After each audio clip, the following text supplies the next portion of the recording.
Nous continuons avec notre cours de philosophie politique en mode confinement. Après avoir parlé de John Rawls, parlé de sa théorie de la justice, nous allons aujourd'hui parler du libertarianisme ou libertarisme.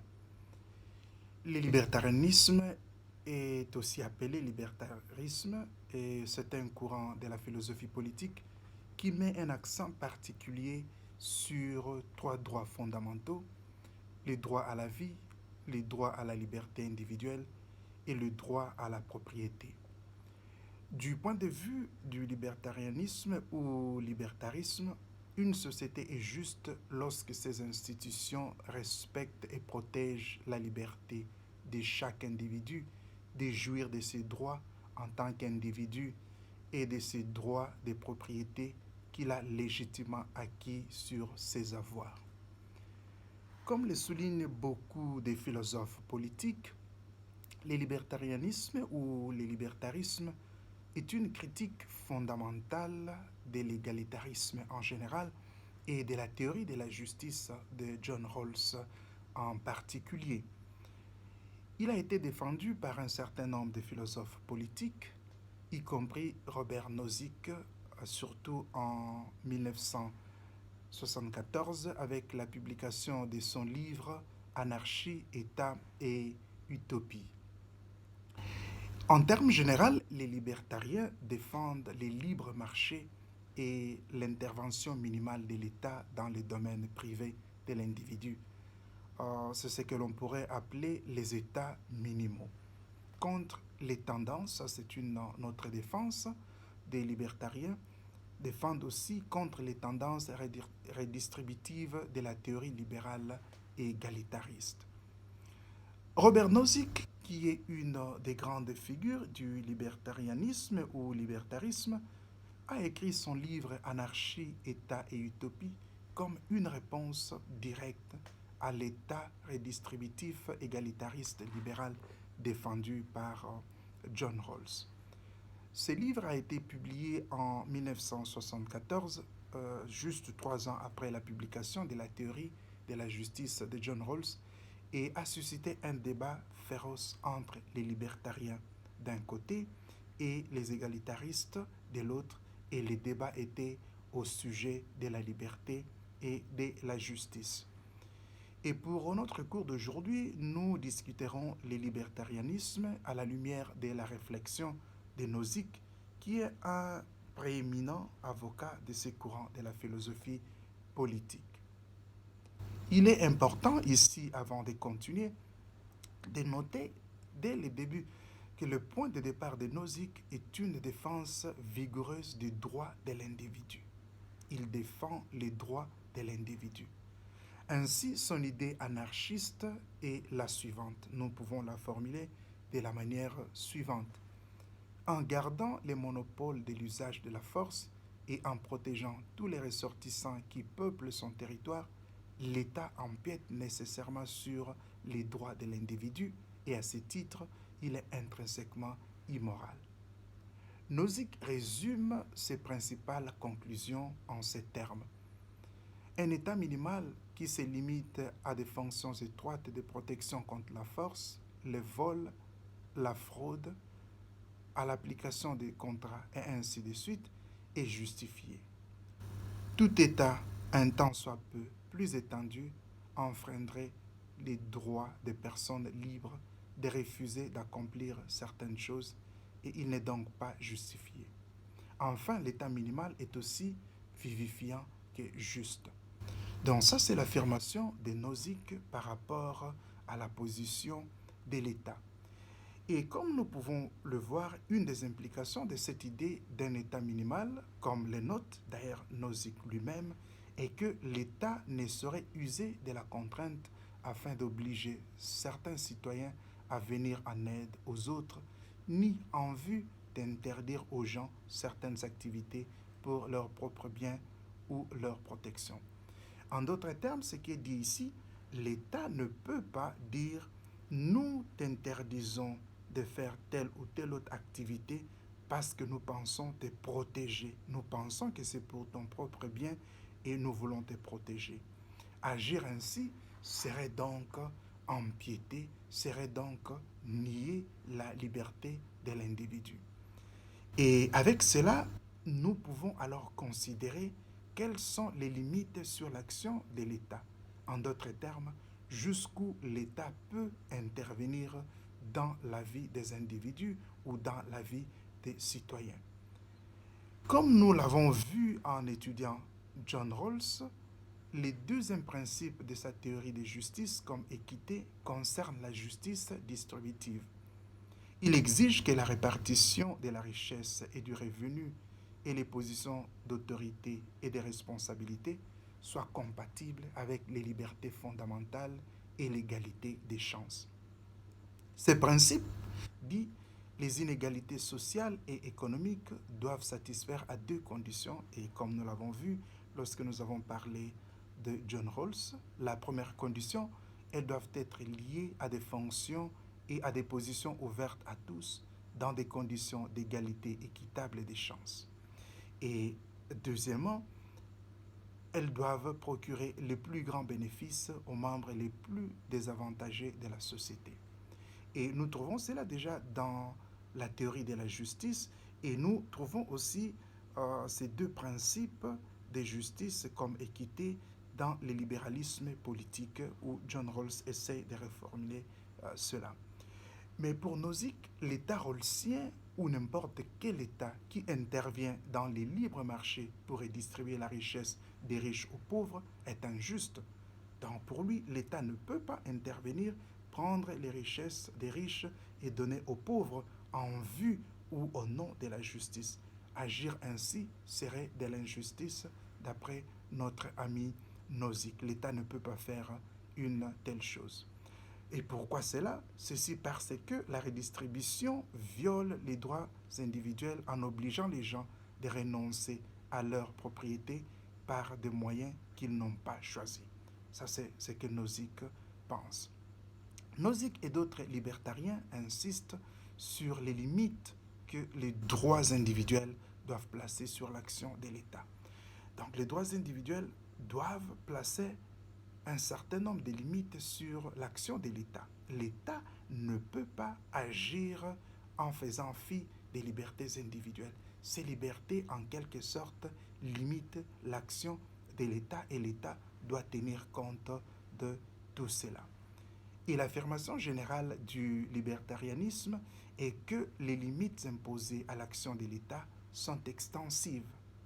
Il y a très peu de choses que l'État peut légitimement faire parce qu'il y a cette prise en compte, cette prise en considération des libertés individuelles. Et ceci nous conduit à la théorie de l'habilitation chez Nozick. Selon Nozick, la justice est une question de droit. La justice est avant tout une question de droit. Et la façon de juger si une distribution particulière des ressources est juste est de considérer si les gens ont droit aux avoirs qu'ils possèdent. Ont-ils droit à ces avoirs qu'ils possèdent? Et ça, c'est une question importante et fondamentale qu'il faudrait poser lorsque nous voulons adresser ce problème. Cela peut se faire en considérant comment les gens ont acquis ces avoirs. C'est très important, la procédure d'acquisition des avoirs que les gens ont. La justice devient ainsi une question de découverte de l'histoire d'une certaine distribution. D'où, pour Nozick, sa théorie de l'habilitation et de la justice distributive est un principe historique et non un principe des résultats destiné à atteindre une fin ou principe de l'état final. Une théorie de l'état final, selon Nozick, de la justice distributive, prétend que la justice d'une distribution est déterminée par la façon dont les choses sont distribuées. C'est-à-dire, on pose la question, qui possède quoi? En tant qu'elles ont ces choses-là distribuées, en tant qu'elles ont, elles sont jugées par quelques principes structurels d'une juste distribution. Et de l'avis de Nozick, les théories comme celle de Rawls, qui invitent à la redistribution de la richesse, tendent à devenir des théories de l'état final. Elles considèrent la distribution existante, constatent que certaines personnes ont plus de biens que d'autres et concluent que cela est injuste et doit être corrigé. Par contre, une théorie historique de la justice distributive affirme que la question de savoir si une distribution est juste dépend de la façon dont elle est née. Et il faut tenir compte de cette dimension de l'origine de biens que l'individu possède. Pour Nozick, les théories de l'état final de la justice distributive sont problématiques pour deux raisons principales. Premièrement, elles sont incompatibles avec la liberté individuelle. Deuxièmement, elles ne prennent pas en compte le fait que les biens sont créés par les hommes et ont déjà le label du droit à la possession. J'ai créé le bien et il y a ces labels-là, ça m'appartient. Nozick présente alors trois éléments principaux de sa théorie de l'habilitation. Le premier élément est celui de l'acquisition originelle des possessions, c'est-à-dire le fait de s'approprier des choses qui n'appartiennent à personne. Le deuxième élément concerne les transferts de possessions d'une personne à une personne et à une autre. Et le troisième élément touche aux possessions et à la réparation de l'injustice dans les possessions. Partant de ces trois éléments, Nozick affirme que si le monde était totalement juste, la définition inductive suivante couvrirait totalement et exhaustivement les sujets de la justice en ce qui concerne les possessions. Premièrement, une personne qui acquiert une possession en accord avec les principes de justice gouvernant l'acquisition est habilitée à cette possession. Deuxièmement, une personne qui acquiert une possession en accord avec les principes de justice gouvernant les transferts de la part de quelqu'un d'autre habilité à cette possession est habilité à cette possession. Troisièmement, nul n'est habilité à une possession si ce n'est par application des deux premières propositions. Nozick conclut en énonçant les principes fondamentaux de sa théorie. L'acquisition générale de la théorie de la justice gouvernant les avoirs veut que les avoirs d'une personne soient justes si la personne en question y a droit en vertu des principes de justice gouvernant l'acquisition et les transferts ou au nom du principe de redressement de l'injustice.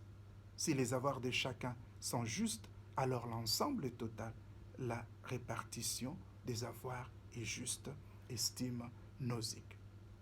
Et ceci nous conduit à la redistribution et droit des propriétés. Pendant que les libéraux plaident pour une taxation redistributive pour corriger certaines injustices, Nozick s'oppose fermement à une telle imposition. Pour lui, l'imposition sur les biens provenant du travail se retrouve sur un pied d'égalité avec les travaux forcés. Vous demandez à l'individu de faire cela, c'est comme si vous lui demandez de faire des travaux forcés. Il fait quelque chose contre sa volonté et cela n'est pas admissible.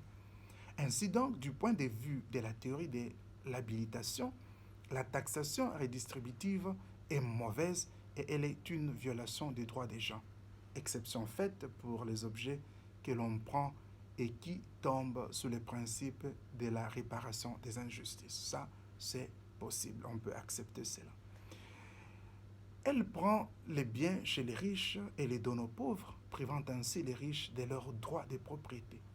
En ce sens, la taxation redistributive viole la maxime kantienne selon laquelle aucun individu ne peut être utilisé comme moyen pour réaliser le bien-être de l'autre. Les gens sont des fins en eux-mêmes. Ils sont des sujets moraux et politiques ayant des droits. Ils ne doivent pas être utilisés comme moyen pour assurer le bonheur et le bien-être des autres. Nozick est d'avis que les nécessiteux ne devraient pas être aidés par l'État. Cependant, il argumente qu'ils doivent quand même être aidés mais par des actes volontaires de charité plutôt que par la coercition de l'État. Pour Nozick, le cœur même de la notion d'un droit à la propriété X, par exemple, par rapport auquel les autres aspects de la notion doivent être appliqués, est le droit de déterminer ce qu'on fera de X. Le droit de choisir lesquels des ensembles restreints d'opinions concernant X sera réalisé ou tenté. Donc il faut laisser cette possibilité-là de réaliser ou de tenter quelque chose. Le principe d'auto-appropriation, c'est ce principe justement qui nous amène ou qui découle de ce principe qu'il a énoncé avant. La théorie de Nozick comme un tout est liée au concept d'auto-appropriation. L'auto-appropriation, pour lui, est l'idée selon laquelle chaque personne a plein droit à la propriété, son corps, ses talents, son travail. Le plein droit à la propriété implique le droit de se vendre soi-même. Ainsi, pour Nozick, on est justifié de vendre son travail. Et comme nous pouvons le constater, il y a quelques implications éthiques ici par rapport à cette perception des choses. Et nous pourrons en parler davantage. Alors, contre le modèle de distribution, Nozick oppose d'un côté la liberté et de l'autre l'égalité. Pour lui, ça c'est un autre argument contre la taxation redistributive. Étant donné que la liberté bouleverse les modèles, maintenir tout modèle de distribution va nécessairement limiter la liberté. En d'autres termes, la liberté et l'égalité sont incompatibles, estime Nozick. Alors pour lui, il faut faire un choix entre la liberté et l'égalité. Et comme nous le savons, il prend une approche contre l'égalitarisme, il va privilégier la liberté individuelle. Et comme nous allons voir, il y a des limites à cette théorie. Qu'est-ce que nous faisons, n'est-ce pas, de la notion de solidarité lorsque nous devons traiter de la question des pauvres? Et lorsque nous mettons beaucoup d'accent sur la liberté individuelle, comment nous nous situons par rapport à la communauté? Nous allons répondre à toutes ces questions lorsque nous allons aborder la question du communautarisme. Comment les communautariens voient la question? Comment les communautariens essayent de concilier la liberté individuelle et l'exigence du bien commun? Cela constituera le thème de notre prochain cours de philosophie politique en mode confinement.